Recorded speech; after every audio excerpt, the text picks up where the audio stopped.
ॐ हिरण्यवर्णा हरिणीं सुवर्णरजतस्रजां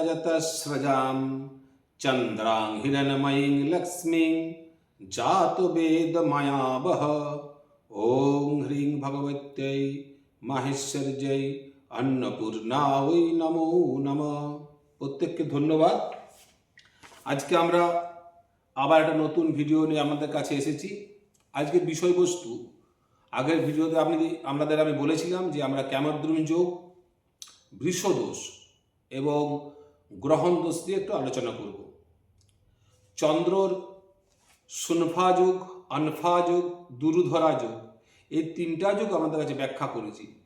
যারা কুষ্টি বিচারে বিশ্বাস করেন, জ্যোতিষে বিশ্বাস করেন, ঘরে কুণ্ডলী বানানো আছে, কখনো কখনো যে কোনো কারণবশত ভালো মন্দে নিজের কুণ্ডলী খুলে দেখেন, তারা অবশ্যই লগ্ন, রাশি, নক্ষত্র, গণ, তিথি, বার এসব আপনারা জানেন।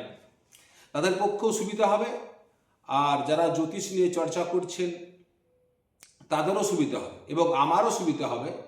আমার এই অভিজ্ঞতা এবং জ্যোতিষ চর্চাতে যদি কোনো জায়গায় মনে হয় যে আমার খামতি আছে, সেখানেও আপনারা আমার কমেন্টে লিখে আমাকে জানকারি দিতে পারেন, সেটাও আমি আপনাদেরটা গ্রহণ করব। আজকে আমরা প্রথমে বলছি ক্যামদ্রুম যোগ। ক্যামদ্রুম যোগ সম্বন্ধে কি বলা হয়েছে? যে চন্দ্রের উভয় পার্শ্ব গ্রহশূন্য থাকবে। যে রাশিতে চন্দ্র বসে আছে সেটাই আপনার জন্ম রাশি, যাকে আমরা মুন সাইন বলি।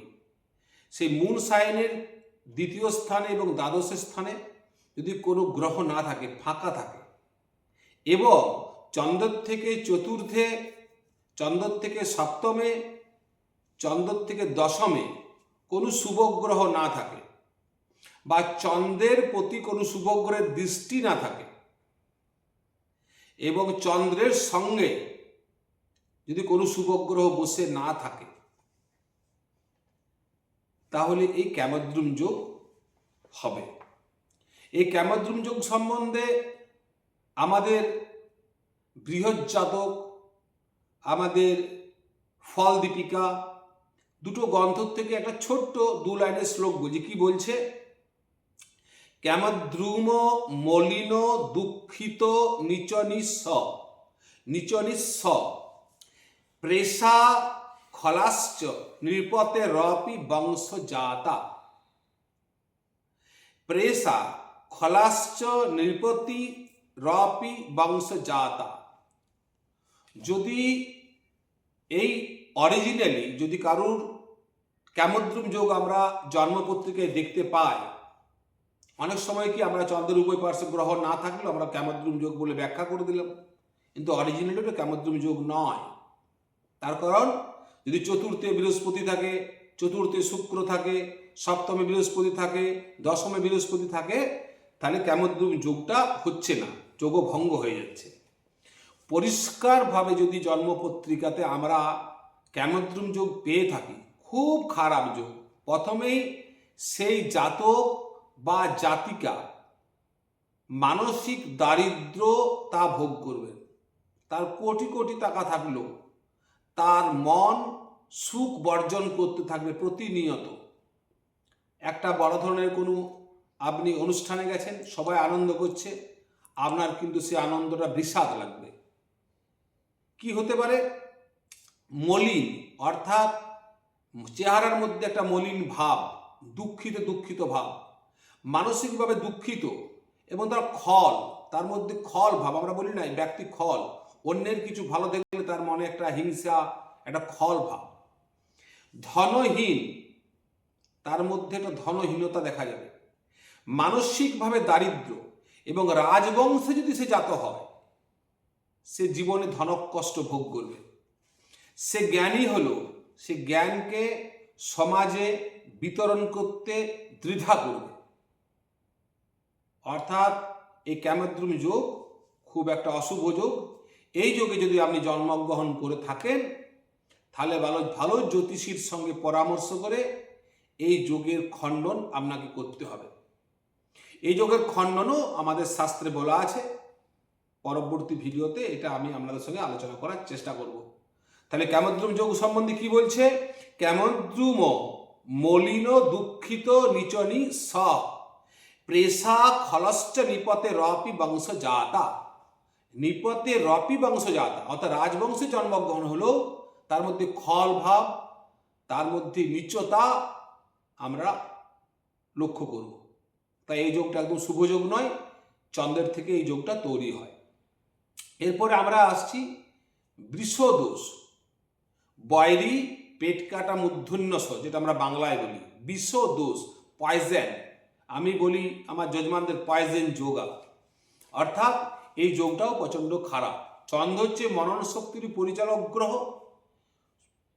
চন্দ্র প্রচণ্ড চঞ্চল প্রকৃতির গ্রহ, চঞ্চল প্রচণ্ড শৌখিন প্রকৃতির গ্রহ।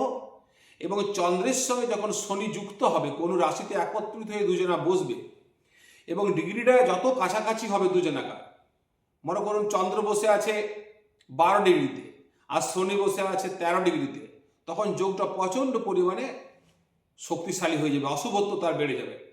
আবার চন্দ্র 2 ডিগ্রিতে আছে, সেই রাশিতেই মনে করুন আপনি শনি 28 ডিগ্রিতে আছে, তাই যোগের শক্তিটা কম হবে। এটা আপনাদেরকে কুষ্টিতে যেখানে গ্রহদের ডিগ্রি দেওয়া থাকে সেটা দেখতে হবে।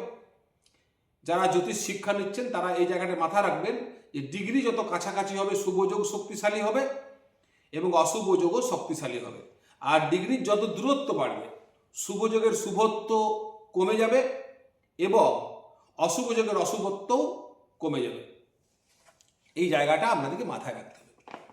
এবং এই যে বিষদোষের ফলে কি হচ্ছে, চন্দ্র অ্যাফ্লিক্টেড হচ্ছে, অর্থাৎ চন্দ্রের যে গুণ, চন্দ্রের থেকে আমরা যা যা জিনিস পেতে পারি, শনি সেই জিনিসে ব্যাঘাত সৃষ্টি করবে। এখানে ক্ষতিগ্রস্ত হচ্ছে চন্দ্র আর ক্ষতি করছে শনি, এটা মাথায় রাখবেন যে কে ক্ষতি করছে আর কার ক্ষতি হচ্ছে, এটা কিন্তু আপনাদেরকে বুঝতে হবে। যাদের কুষ্টি আছে ঘরে, কুষ্টি বার করে দেখবেন যে কোন রাশিতে চন্দ্র বসে আছে এবং সেই রাশির উপর শনি বসে আছে, তাহলে বিষদোষ আপনার হলো।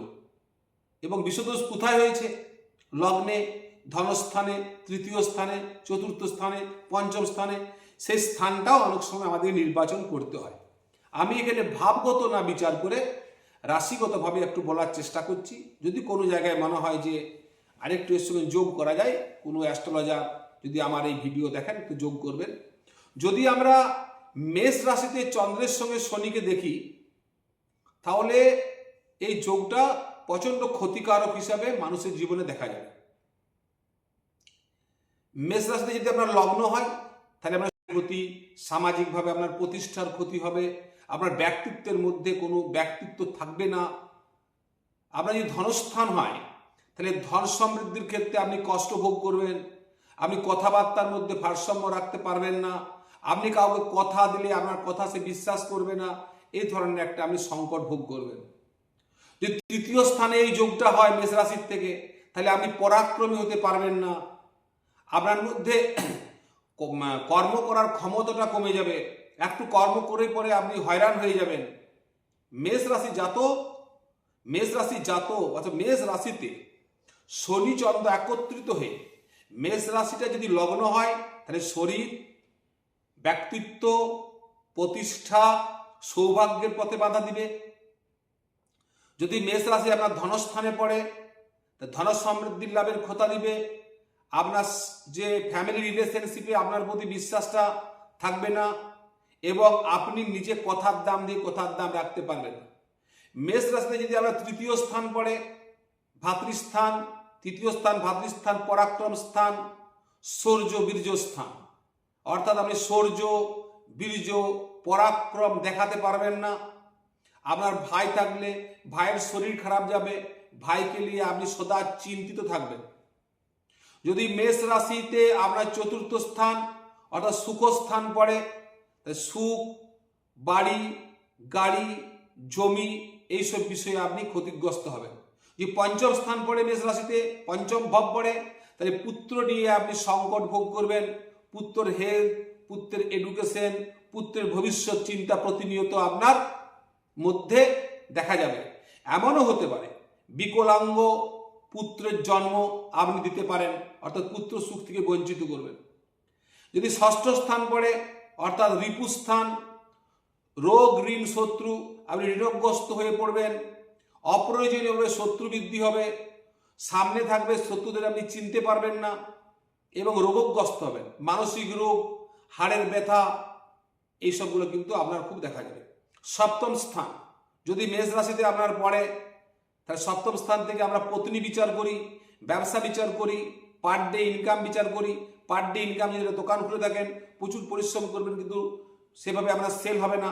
স্ত্রীর শরীর, স্ত্রীর সঙ্গে সম্পর্কের অবনতি ঘটবে, স্ত্রীর বিষয়ে আপনার মনে সন্দেহ কাজ করবে যে আপনার স্ত্রী অন্য কারোর সঙ্গে কোনো খারাপ রিলেশনশিপে যুক্ত হয়েছে কিনা, স্ত্রীকে আপনি সন্দেহ করবেন।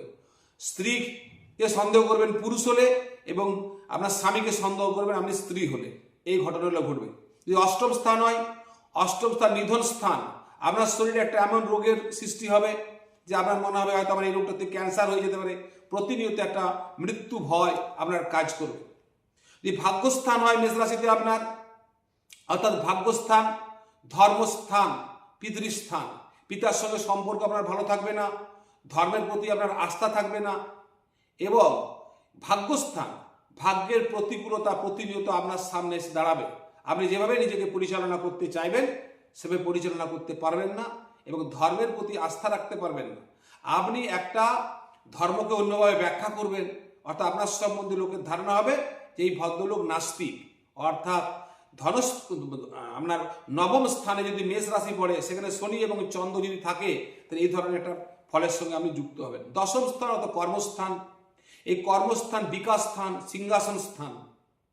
আপনি দেখবেন একটা চেয়ারে বসছেন, তো চেয়ারটা ক্যাচ ক্যাচ করে আওয়াজ উঠছে, আপনি কখনো চেয়ারটা চেঞ্জ করবেন না, অর্থাৎ আপনার সেদিকে ধ্যানেই থাকবে না।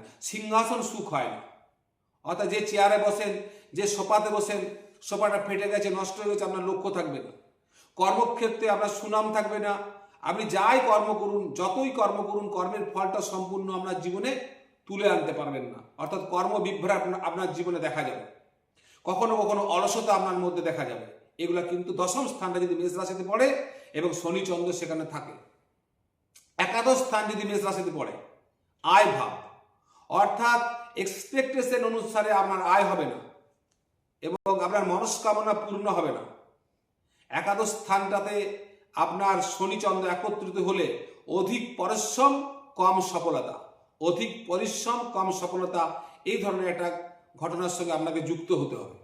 এবং দ্বাদশ স্থান, যেখান থেকে আমরা দ্বাদশ ভাব বলি ব্যয় ভাব, অর্থাৎ আপনার জীবনে আয়ের থেকে ব্যয় বেশি দেখা যাবে, নিদ্রা সুখ থেকে আপনি বঞ্চিত হবেন, রাত্রে বিভিন্ন ধরনের দুঃস্বপ্ন দর্শন করবেন, এবং কখনো যদি বিদেশ যান, বিদেশে যে কেস কাছারি মামলা মোকদ্দমায় ফেসে যাবেন, দেশে ফিরতে আপনার অসুবিধা হবে।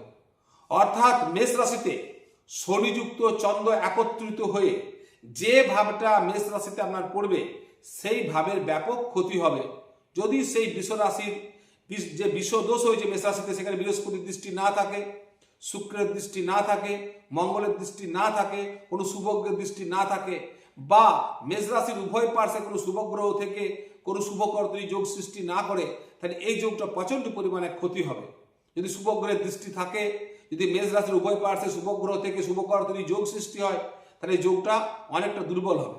আবার দেখা গেল যে মেষ রাশির দুদিকে আপনার পাপগ্রহ পাপকর্তরী যোগ তৈরি হয়েছে, তার সঙ্গে আপনার বিষদোষ আছে, এবং আবার কোনো পাপ গ্রহের দৃষ্টি আছে, রাহুর দৃষ্টি আছে, কেতুর দৃষ্টি আছে মেষ রাশির উপরে, আর মেষ রাশিটি যে ভাব হচ্ছে সেইভাবে চরম ক্ষতি হবে। এইভাবে বিষদোষকে আমরা গণনা করে দেখব, অর্থাৎ আপনার কুণ্ডলী বিচার করে দেখতে হবে যে আপনি বিষদোষের সঙ্গে যুক্ত হয়েছেন কিনা, তাহলে এই বিষদোষ থেকে আপনাকে মুক্তি লাভ করতে হবে। এই বিষদোষের মুক্তি লাভের জন্য আমাদের গ্রহ শান্তি পদ্ধতির মাধ্যমে অনেক রকম প্রতিকার আছে। এই শান্তিটাকে আমরা অনেক সময় কি বলি, এই অভয়া শান্তি বলে একটা শান্তি হয়, যে অভয়া শান্তির মাধ্যমে আমরা বিষদোষকে খণ্ডন করতে পারি। যদি কেউ বিষদোষের সঙ্গে যুক্ত আছেন, আমি যেভাবে বললাম বিচার বিশ্লেষণ দাও, তাহলে হয়তো যদি মনে করেন আমার সঙ্গে কন্ট্যাক্ট করতে পারেন। আমরা এখান থেকে আমাদের অন্নপূর্ণা জ্যোতিষ মন্দিরের পক্ষ থেকে আমাদের যে যজ্ঞকুণ্ড আছে, সেই যজ্ঞকুণ্ডে বিভিন্ন যজ্ঞের মাধ্যমে এইসব দোষকে আমরা খণ্ডন করছি।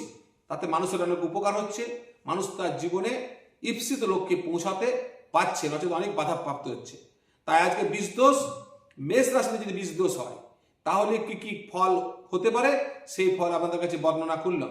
এইভাবে বৃষ, মিথুন, কর্কট, সিংহ, কন্যা, তুলা, বৃশ্চিক, ধনু, মকর, কুম্ভ, মীন প্রতিটা রাশিতে শনির সঙ্গে চন্দ্র বসলে এবং সেটা কি ভাব হলে কেমন ফল হবে তার একটা একটা করে বিচার আপনার কাছে বলতে থাকবো। ঘরে বসে জ্যোতিষ দেখুন এবং নিজের সম্বন্ধে ধারণা তৈরি করুন। এবং যদি এই ধরনের কোনো দোষ আপনার থাকে তাহলে আপনি বেশ কোনো দক্ষ জ্যোতিষীর সঙ্গে যুক্ত হয়ে পড়ে এবং কর্মকাণ্ড গ্রহ শান্তির মাধ্যমে সেই দোষের খণ্ডন করুন। জ্যোতিষ নির্বাচনের ক্ষেত্রে আমার ব্যক্তিগত ধারণা, কর্মকাণ্ড বিশারদ হতে হবে সেই জ্যোতিষীকে এবং জ্যোতিষ সম্বন্ধে তার একটা শুদ্ধ জ্ঞান থাকবে এবং সঙ্গে সঙ্গে সে ব্যক্তি যদি ব্রাহ্মণ বর্ণের হয় তাহলে সেই জ্যোতিষীর কাছে গেলে আপনি সম্পূর্ণ আপনার প্রতিকারের ফল পাবেন। প্রত্যেককে ধন্যবাদ, প্রত্যেককে ভালো থাকুন।